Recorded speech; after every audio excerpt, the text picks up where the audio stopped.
사도행전 16장 19절부터 25절까지 말씀 같이 읽습니다. 종의 주인들은 자기 이익에 소망이 끊어진 것을 보고 바울과 실라를 잡아가지고 저자로 관원들에게 끌어갔다가 상관들 앞에 데리고 가서 말하되, 이 사람들이 유대인인데 우리 성을 심히 요란케 하여 로마 사람인 우리가 받지도 못하고 행치도 못할 풍속을 전한다 하거늘 우리가 일제히 일어나 통사하니 상관들이 옷을 찢어 벗기고 내로치라 하여 만일 친구에 옥에 가두고 간수에게 공부하여 든든히 지키라 하니 그가 이러한 영을 받아 저희를 깊은 옥에 가두고 그 발을 차코에 든든히 채웠더니 밤중쯤 되어 바울과 실라가 기도하고 하나님을 찬미하며 죄수들이 듣더라. 아멘. 주중에 신방을 가면서 이 말씀을 사도행전 16장 말씀을 어느 가정에서 기도하는데 이거 전나라에서 말씀을 전하는데 그 말씀이 끝난 다음에 성령님께서 제게 주일날에 이 말씀을 전해라, 다시 전해라라고 말씀을 제게 하셔서 제가 다시 사도행전 16장 말씀을 전하게 된 겁니다.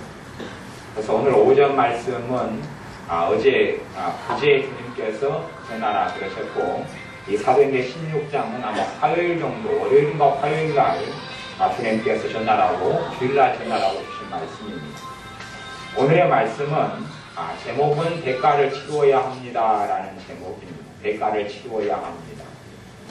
믿는 사람들이 착각하는 것이 참 많은데 그 중에 하나는 우리가 대가를 치르지 않고도 열매를 거두고 딸 수 있다는 착각입니다.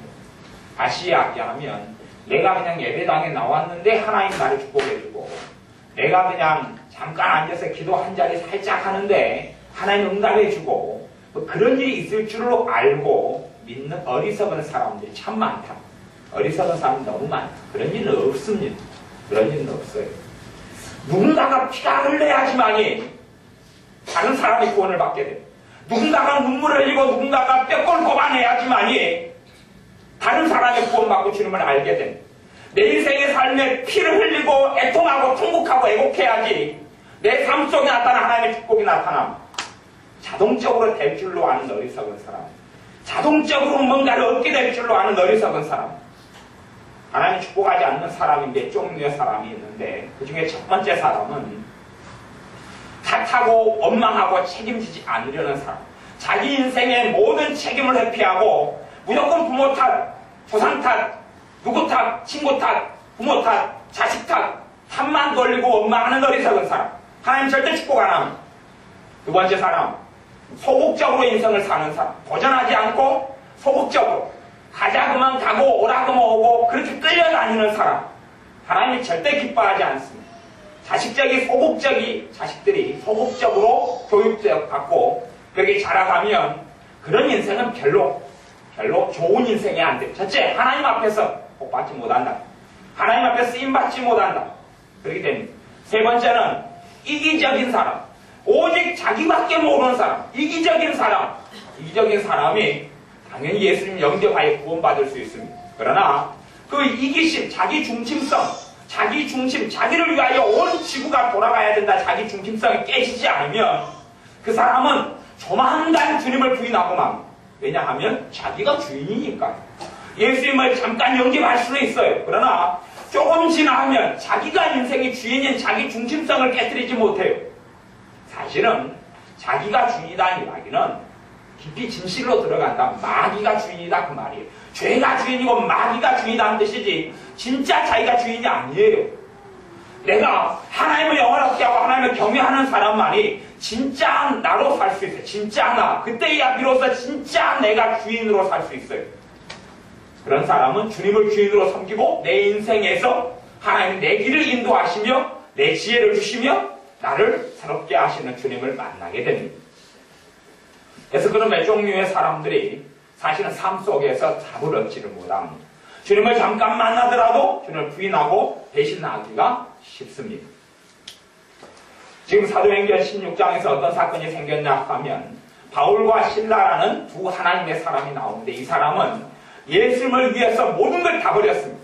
예수님을 위해서 인생도 삶도 직업도 생활도 미래의 꿈도 다 버리고 주님 안에서 미래를 가지고 주님 안에 소망을 가지고 주님의 복음을 위해서 살다가 죽은 사람들입니다. 이 사람들이 먹는 것, 입는 것, 마시는 것 신경 쓰지 않고 복음만을 위해서 환난이 있고 핍박이 있고 고난이 있던 초대교회에 복음만을 위해서 살아갔습니다. 우리는 생각합니다.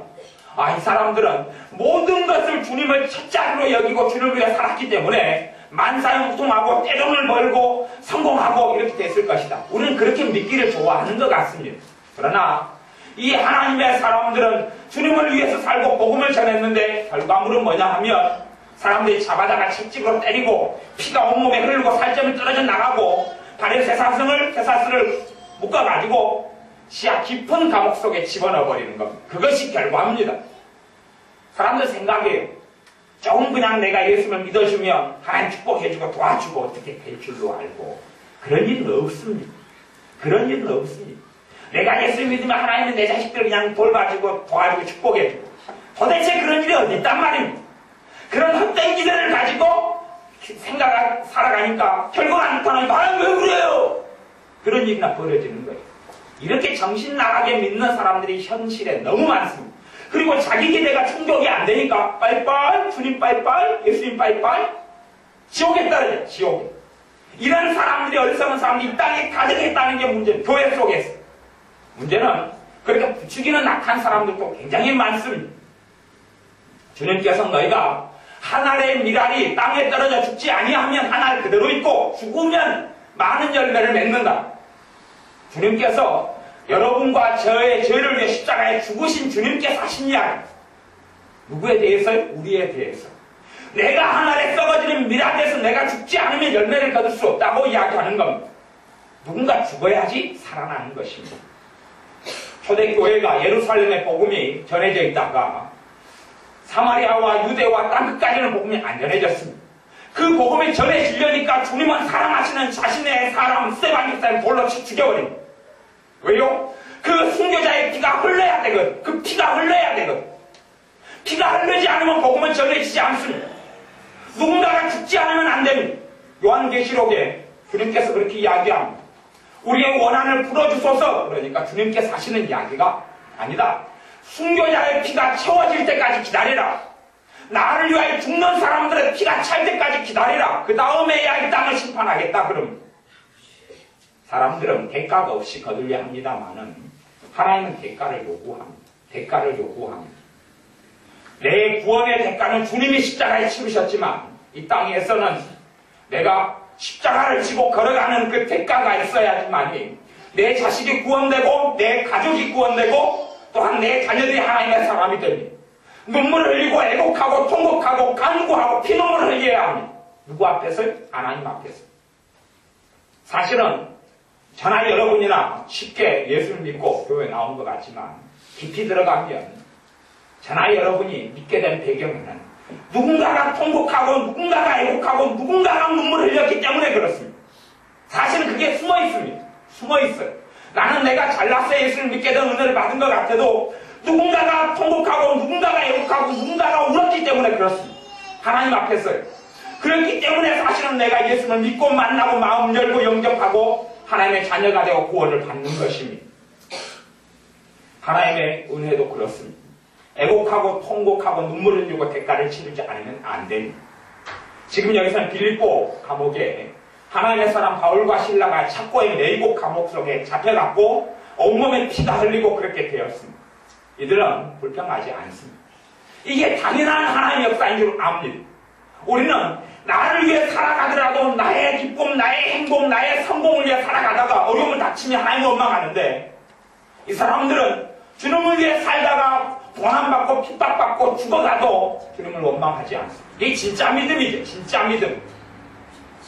사도행전 그 앞에는 보면 사도들을 사람들이 잡아다가 채찍질하고 때리고 그리고 고통을 줍니다. 그럴 때 사도들이 했던 행동이 나오는데 하나님께 합당히 여김을 받는 사람, 믿음이 합당히 여김을 받는 사람인지로 인정받아서 너무나 감사하고 기뻤다 그렇게 성경이 나옵니다. 예수님 때문에 두드려 맞고 예수님 때문에 채찍당하고 예수님 때문에 핍박당하고 예수님 때문에 능욕을 당하니까 야, 이제야 주님께서 나를 인정해 주는구나. 이제야 내 믿음을 인정해 주셔서 내가 예수님 때문에 죽을 고생을 하게 됐구나. 감사하다. 그렇게 성경에 기록되어 있습니다. 우리하고는 너무 다른 것이지요. 주님은 사실은 그렇게 우리에게 요구합니다. 누가 나를 위해 십자가를 지겠느냐? 누가 나를 위해 죽겠느냐? 그럼 우리는 그렇게 주님께 기도합니다.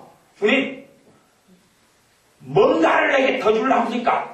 무엇을 내게 더 주려 합니까? 무엇을 내게 더 베풀려 합니까? 얼만큼 돈을 더 주려 합니까? 얼만큼 더 건강을 주려 합니까? 얼만큼 나를 행복하게 만들어 주려 합니까? 그럼. 하지만 주님은 누가 나를 위해서 가겠느냐? 누가 나를 위해 죽겠느냐? 누가 나를 위해 십자가를 지겠느냐라고 묻습니다. 우리는 절대 하나님의 그 음성에, 주님의 그 음성에 귀를 기울여 들으려고 하지 않습니다. 절대 그것은 들으려 하지 않습니다. 내가 주님을 위해 살다니요, 내가 주님의 십자가를 지다니요, 나 그렇게 절대 할 수 없어요. 대신 나를 행복하게 안 만들어주면 나 주님 안 믿으려 합니다. 나를 돈을 많게 안 해주면 안 믿으려 합니다. 나를 평안하게 안 만들어주면 안 믿으려 합니다. 나를, 내 자식을 축복 안 해주면 안 믿으려 합니다. 내 인생에 성공을 안 주면 안 믿으려 합니다. 더 많은 돈을 주지 않으면 안 믿으려 합니다. 하는 뱃속으로 가득 차서 그것이 드러나는 시점이 어느 시점이냐? 내 인생에 돈을 잃어버리면 주님을 떠납니다. 내 건강을 잃어버리면 주님을 떠납니다. 사람에게서 상심하고 고통받으면 주님을 떠납니다. 왜요? 내 그 사람의 신앙의 진실이 거기에서 드러나기 때문에 그렇습니다. 겉으로 보기엔 믿음이 좋은 것처럼 얼마든지 보일 수 있습니다. 그 사람의 믿음이 진짜 믿음이냐? 아니면 좋은 믿음이냐? 장성한 믿음이냐? 제대로 하나님을 경외하는 믿음이냐는 어려움이 와야 합니다. 진짜 친구는 내가 돈이 많으면, 여러분이 돈이 많으면 친구가 많을 겁니다.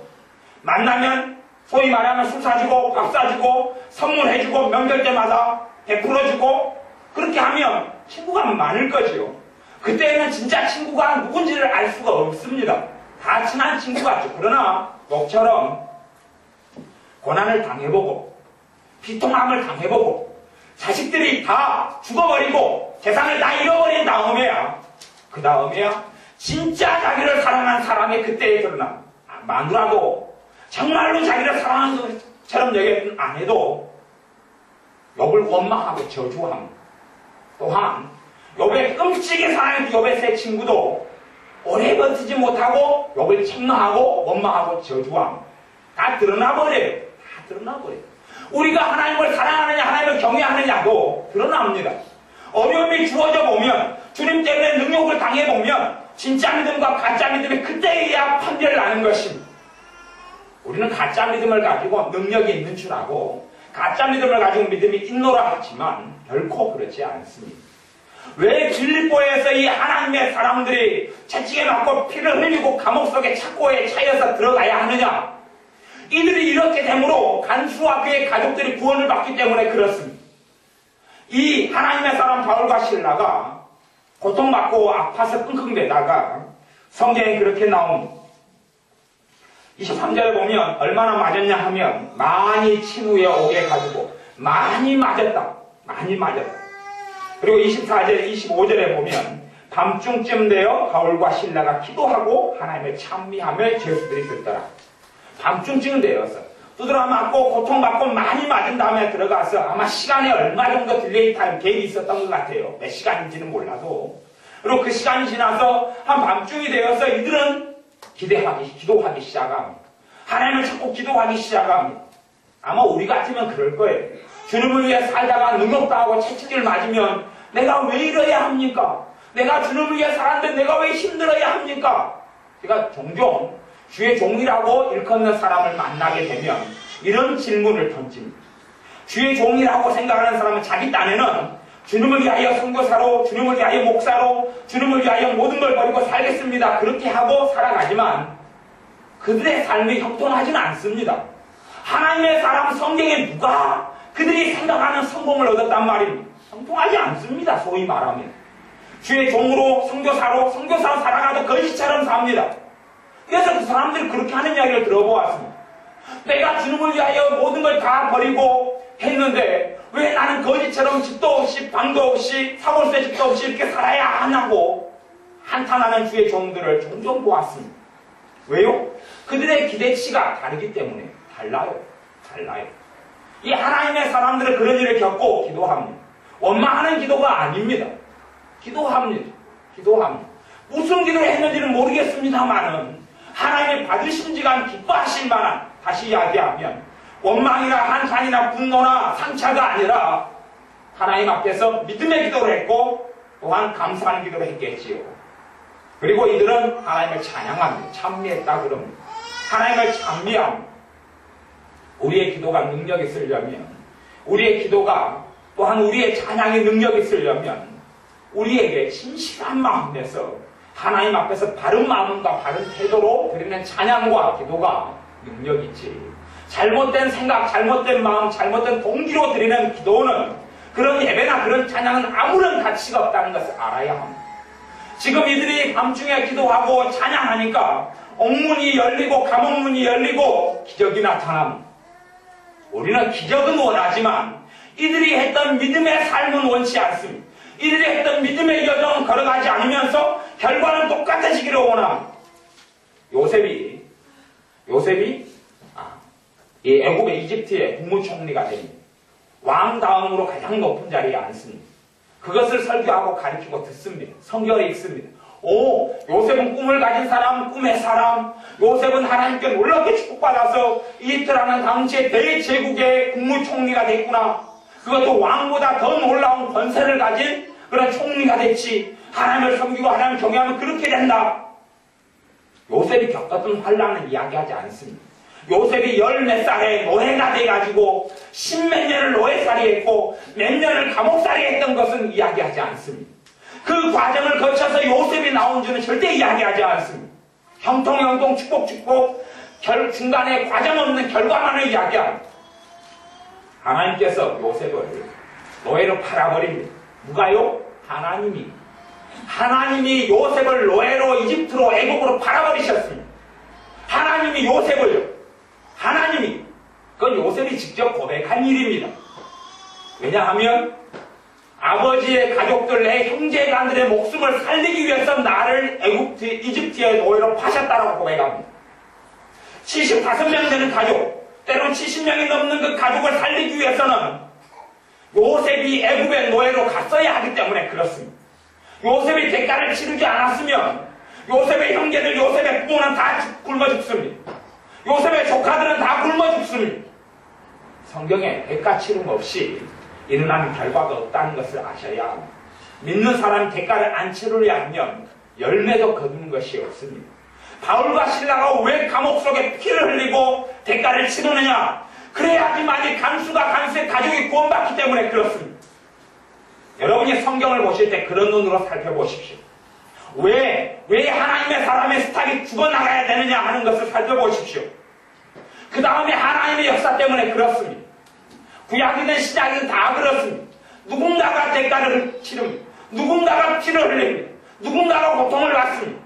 한국도 마찬가지입니다. 우리 땅에 조선시대 때 조상숭배, 우상숭배 가득한 땅에 복음이 전해지기 위해서 얼마나 많은 선교사들이 들어와서 피를 흘렸는지를 여러분 역사를 공부하면 알 수가 있습니다. 그 피가 왜 흘려져야 되느냐? 흘려져야 되기 때문에 그렇습니다.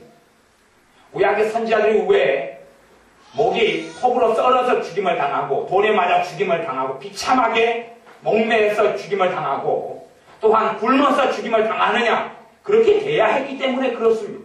그렇게 되지 않으면 복음이 증거되지도 않고 되지 않으면 하나님 말씀 역사 나타나지 않기 때문에 그렇습니다. 사람들은 대가 치르지 않고 땀을 흘리지 않고 애통하지 않고 열매를 거두려 합니다만은 그런 게 되지 않습니다. 주님께서 사도 바울이 요구하신 것은 자신을 위하여 고난을 받으라는 것이었고 사도 바울이 고백했던 것은 내가 그리스도의 남은 고난을 내 육체에 채우노라라고 이야기했습니다. 주님의 남은 고난이 있습니다. 구원을 이루기 위한 고난은 100% 주님께서 다 담당했습니다. 우리의 영생을 위한 고난은 100% 다 담당했습니다. 그러나 다른 사람이 구원 얻는데 내가 통로가 되고 도구가 돼야지만이 그들이 구원을 받습니다. 그냥은 결코 되지 않습니다. 왜 여러분의 기도가 그냥 일반 기도로 한마디 읊조림 응답되지 아니하고 성경상에서는 간구의 기도가 역사하고 간구의 기도가 응답받는데 간구의 기도라는 것은 간절히 부르짖고 애통하고 애국하고 통곡하고 정말 심령과 마음이 떨리도록 하는 기도가 응답받는다는 이야기입니다. 한마디 지나가면 쓱 주님 도와주세요. 그런 기도가 어디 응답받는다고 성경에 나와 있단 말입니다. 그런 기도가 응답받는다고 성경에 되어 있는 적이 없습니다. 되어 있는 적이 없어요.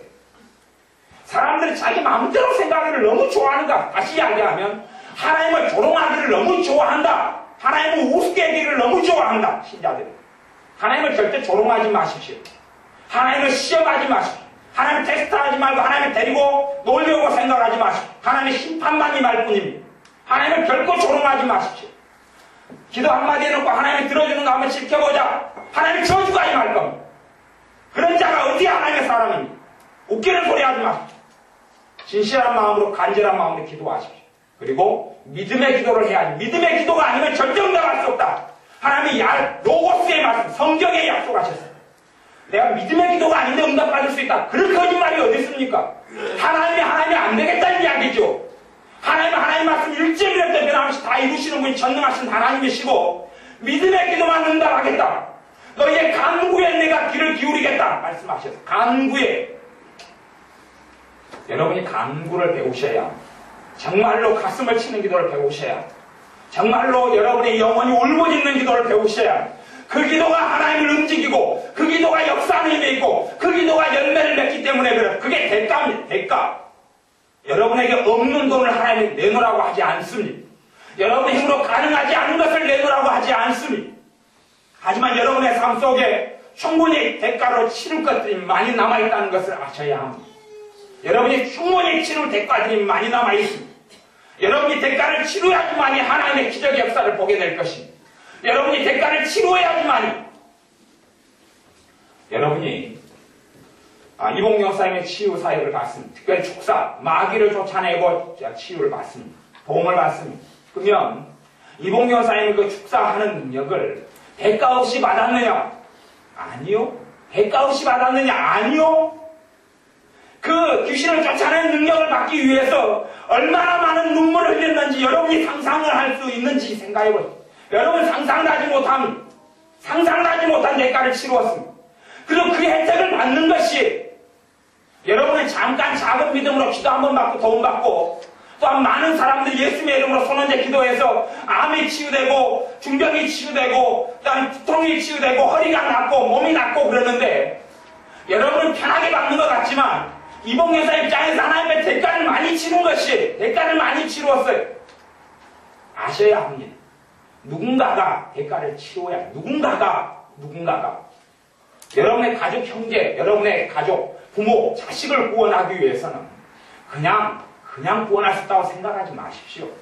결코 그냥 구원할 수 있다고 생각하지 마십시오.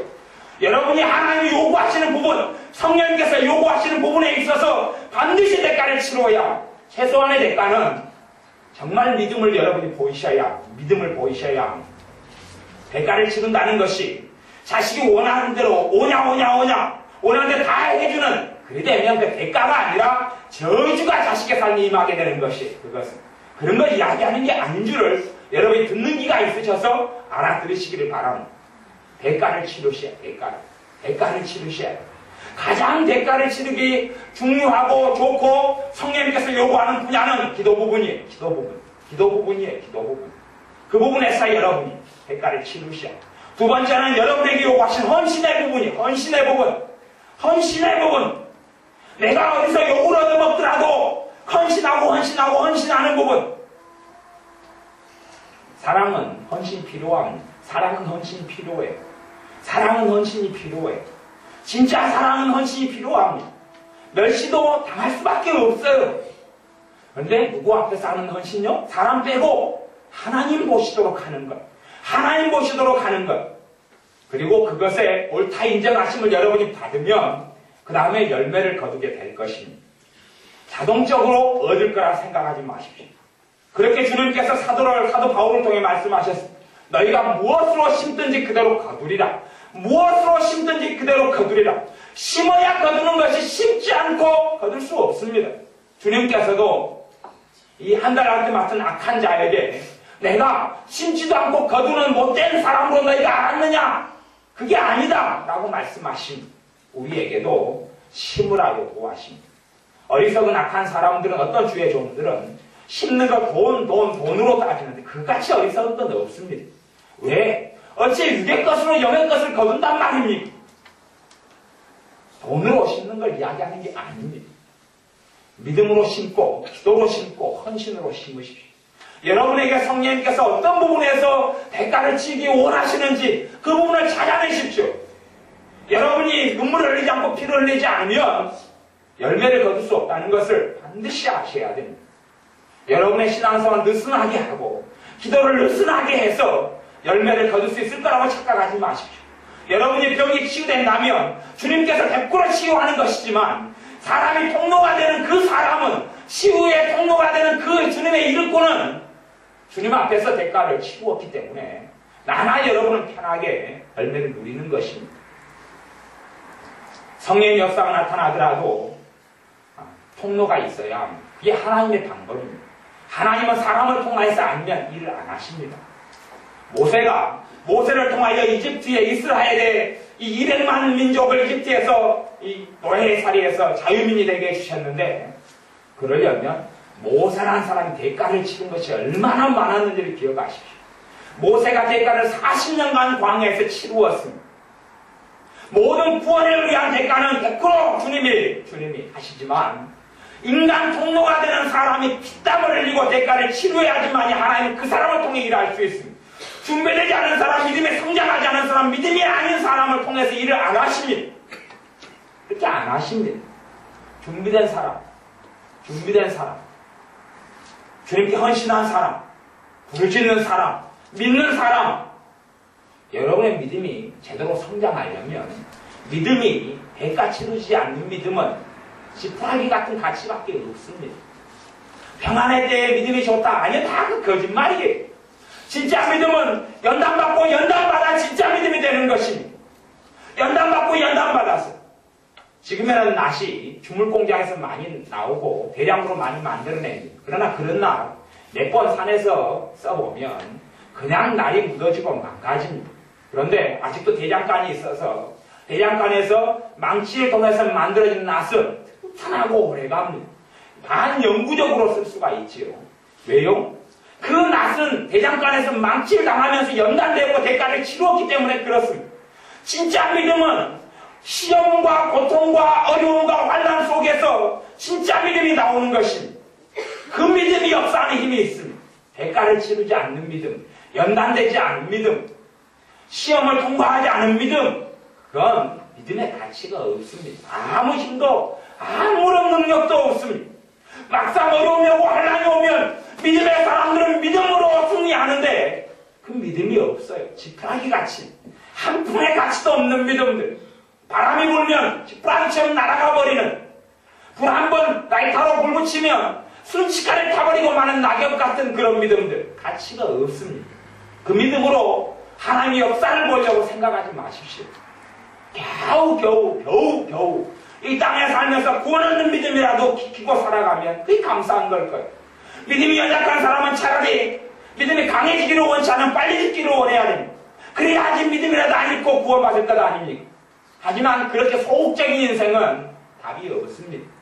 남아있는 인생과 삶 가운데 주님 앞에서 어떻게 주님이 원하시는 길을 한 걸음이라도 뛰고 죽을 것인가를 기도하고 구하고 궁구해야 합니다. 하나님이 원하시는, 하나님을 영화롭게 하는 삶을 한 걸음이라도 두 걸음만 어떻게 떼고 죽을 것이냐를 생각해야 합니다. 그리고 내 후손이, 내 자식이 내 걸음에 한 걸음 두 걸음 뒤에 걸어올 수 있도록, 바톤을 터치해 줄 수 있도록 그 길과 그 인생을 살아야 합니다. 그것이 하나님 앞에 기억되는 삶입니다. 믿음을 잃어가는 사람들은 자기의 인생만 전부 다합니다. 자기 행복만 전부 다합니다. 자기의 가족만 전부 다합니다. 그런 사람 믿음을 잃어가 버립니다.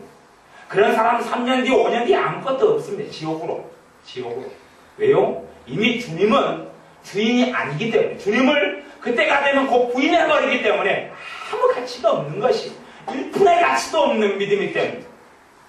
여러분이 사도행전을 보실 때는 특별히 그 부분에 주목하십시오. 하나님의 사람들이 왜 죽어가야 했는지, 왜 핍박받고 왜 돌에 맞아야 했는지, 왜 하나님의 사람 성령 충만한 사도 바울이 가는 지역마다 왜 돌멩이에 맞아서 죽은 자가 되어서 성 밖에 버려져야 했는지, 채찍에 맞아야 했는지, 비난을 받아야 했는지, 온몸이 피가 낭잡게 되어져야 했는지, 왜 그런 일을 겪을 수밖에 없었는지를 생각하십시오. 하나님의 능력이 부족했어요? 아니요. 대가를 치루어야 하는 게 하나님의 법이기 때문에 그렇습니다. 대가를 치르지 않으면 열매가 없기 때문에 그렇습니다. 그렇게 하나님의 사람들이 살아갔습니다. 이게 사도행전, 신약시대의 사도행전의 그 기록의 역사를 여러분이 찾아가십시오. 그리고 하나님의 사람들이, 먼저 믿은 하나님의 자녀들이 대가를 치루었구나. 그래서 그 다음에 복음이 들어온 것입니다. 우리 한국에 있는 믿는 사람, 지금의 시대에 우리가 편하게 예수를 믿을 수 있으면 우리 앞 세대에서, 그 앞에 세대에서, 그 앞에 선교사들이 얼마나 많은 피를 흘렸는지 생각해 보셔야 합니다. 우리나라에 많은 사화들이 있습니다. 당시에 천주교 신자라고 일컬어졌지만 기묘사화, 을사사화 많은 사화들을 통해서 무수하게 많은 신자들이 죽어갔습니다. 무수하게 많은 교회가 불에 탔습니다. 6.25 일제시대 공산화되어지는 그 정권, 전쟁 통해서 얼마나 많은 제암리 교회에 다 불타고 이 산채로 다 불 속에 들어가 다 죽여버리는 무수하게 많은 하나님의 자녀들이 죽어갔던 걸 생각하십시오. 지금 중동 지역에서 무수하게 많은 순교자들이 나오고 있습니다. 사실은 순교자는 역사인으로 지금같이 많은 순교자가 없는 시대가 지금 시대입니다. 한국에 사니까 그걸 모르지만 전 세계적으로 역사인으로 가장 많은 순교자가 나오는 시대가 지금 시대입니다. 지금 시대. 2000년 전이 아니었어요. 1900년 전이 아니었어요. 지금이에요, 지금. 지금의 역사적으로 가장 많은 순교자들이 나오고 주님을 위해서 죽어간다는 이야기예요. 전 세계에서. 북한의 순교자요? 상상할 수 없이 많습니다. 지금도 예수님 때문에 죽어가는 사람이 하루에 몇 명씩은 기본적으로 됩니다. 주님 앞에 섰을 때 우리가 받은 상금요? 저나 여러분이나 우습습니다. 아무것도 아닙니다. 저도 아무것도 아니고 여러분도 아무것도 아닙니다. 이런 인생을 살아서는. 참으로 큰 영광의 자리에 설 사람들이 얼마나 많은데 작은 일에 일희일비하고 하나의 작은 일에 슬퍼하고 통탄하고 애국하고 못 산다 그러고 산다 그러고 얼마나 비참한 믿음인지 모릅니다. 이 정도는 벗어나야 됩니다. 진짜 믿음을 가진 사람, 그래서 눈물도 환난도 애곡도 믿음을 통하여 통과할 수 있는 사람, 또한 그렇게 믿음의 길을 묵묵히 걸어갈 수 있는 사람, 베세메스 소처럼 하나님께 부르신 길을 위해서 뒤돌아보지 않고 전진할 수 있는 믿음의 사람, 진짜 된 믿음의 사람들이 우리 가운데 나와야 되고 우리가 그런 사람들이 되어져야 합니다. 또한 누군가가 대가를 치러서 오늘의 내가 있듯이 우리가 그 다음 세대의 믿음을 위하여 대가를 치루어야 합니다. 내 형제의 구원을 위하여 내가 눈물 뿌리지 않으면 그들이 구원받을 수 없고, 내 형제, 내 자식들의 인생과 삶을 위하여 내가 울부짖지 않으면 그들의 삶에 참다운 은혜가 올 수 없다는 것을 반드시 아셔야 됩니다. 마찬가지로 여러분의 인생이 주님 앞에 잘 되시려면, 여러분의 인생을 위하여, 제 인생이 주님 앞에 바르게 서려면 내 인생을 위하여 내가 대가를 치루어야 합니다. 내가 내 인생을 위해 대가를 치루어야 흐물흐물 그저 그런 삶 속에서는 열매를 거둘 수 없습니다. 어떻게 우리는 나를 위해 살면서 좋은 열매 거두길 바라지만 이 하나님의 사람들은 그렇게 살지 않았잖아요. 이 하나님의 사람이 주님을 위해 살다가도 무수하게 핍박밖에 당하는 게 없습니다. 그리고 삽니다. 주님이요? 제자 12명을 뽑았습니다. 하나는 마귀였고 자살해서 떨어져서 배가 터져 죽었고, 나머지 11명의 주님의 사람이 어떻게 죽었는지를 여러분 생각하십시오. 주님이 제자로 불렀는데 화려한 삶요? 화려한 삶? 대단한 삶? 대단히 성공적인 삶? 아니요. 11명 가운데 10명은 다 순교단이 다 죽었습니다. 젊은 나이에 죽고, 야고보 사도. 그리고 점차적으로 다 복음 위에 살다가 다 죽었습니다. 다 죽었어요. 딱 한 명만 늦은 나이까지 살아남은 사람이 사도 요한입니다. 그 사람은 어떻게 살았느냐 그러면 예수 믿는 것들을 핍박당하고 고난당하고 살다가 유배지에 끌려갔어요. 유배지에. 정치 없는 멀리 있는 섬에 밤모섬에 유배당해가지고 거기서 있다 보니까 나이가 늙었어요. 갖고 99살 100살이 됐어요. 그렇게 살았어요. 주님 때문에 유배당했어요. 정치 없이. 주님의 사람들 다 그렇게 살았습니다. 다 그렇게. 그래서 지금 주님과 함께 영광의 자리에 앉아 있습니다. 결코 이 땅이 모든 것인 것처럼 착각하지 마십시오. 이 땅이 아방공 지을 것처럼 맨날 광고 보니까 아파트가 다고, 에코스 차 보니까 차가 다고, 직장 성공 대기업이 다고, 그런 착각하지 마십시오. 아무것도 아닙니다. 그런 어리석은 착각, 광고가, 드라마가, 연속곡이 그걸 다 받아들여가지고 그게 진리인 것처럼 살지 마십시오. 진리 아닙니다. 냉장고가 진리요? 좋은 TV가요? 아이폰, 핸드폰이 진리요? 컴퓨터가요? 아닙니다. 다 썩어질 것입니다. 거기에는 소망도 없고 진리도 없습니다. 별거 없습니다. 주님을 위해서 한 걸음 한 걸음 나아가십시오. 진짜 믿음으로 나아가십시오. 그리고 대가를 치르는 믿음만이 진짜 믿음인 줄 아십시오. 힘들어도 어려워도 눈물을 흘려도 믿음의 길을 걸어가십시오. 내 형제와 가족을 위해서 또한 내가 알지 못하는 자들을 위해서 통곡하고 울어야 그들이 구원받고 내가 주님 앞에 섰을 때에 할 말이 있고 그리고 나를 통하여 열매 맺게 될 것입니다. 주님은 머리고 우리는 몸이어서 몸이 움직이지 않으면 어떤 일도 할 수 없는 게 교회이고 주님의 몸인 것을 기억하십시오. 주님은 몸인 교회를, 주님은 몸인 지체된 나를 통하여 일하시지 내가 안 움직이면 주님이 일하실 수 없습니다. 내가 안 움직이면서 움직이지 않으면서 주님이 왜 일하시지 않습니까? 라고 말해봐야 하나님을 기만하는 자만 될 뿐입니다. 그래서 주님께 제자를 세우시고 12명의 제자, 70명의 제자를 세우셔서 너희는 내 몸이고 내 손이고 내 발이다. 내 입이다. 나아가라. 내 증인되라라고 말씀하시는 겁니다. 우리가 그런 증인된 삶의 길 속에 진정으로 그런 주님의 제자된 삶의 길 속에 걸어가셔야 합니다. 기도하겠습니다. 아버지 하나님, 우리는 심지 않고 거두려 하고 뿌리지 않고 거두려 하는 어리석은 인생이오니 우리를 긍휼히 여겨주셔서 우리가 진짜 주님의 제자로 살게 하여 주옵소서. 마냥 이 땅에서 썩어지는 것들만 전부 다 다다라고 믿고 사는 어리석은 인생이 아니라 우리가 참으로 주님을 섬기는 믿음이 연단되어져서 능력 있는 믿음, 역사하는 믿음, 살아있는 믿음이 되게 하시고 이 믿음을 통하여 주님의 능력을 받고 은사를 또한 받아서 땀 흘리고 대가를 치루어서 주님의 은혜의 통로가, 말씀의 통로가, 기도의 통로가, 기적의 통로가, 은혜의 통로가, 지혜의 통로가 우리가 되게 하여 주옵소서. 그리하여 내가 대가를 치름으로 내 형제가 살고 내 가족이 살고 내 부모가 살고 내 친구가 살고 내 이웃이 살고 내 자녀가 살게 하여 주옵소서. 예수님의 이름으로 기도하옵나이다. 아멘.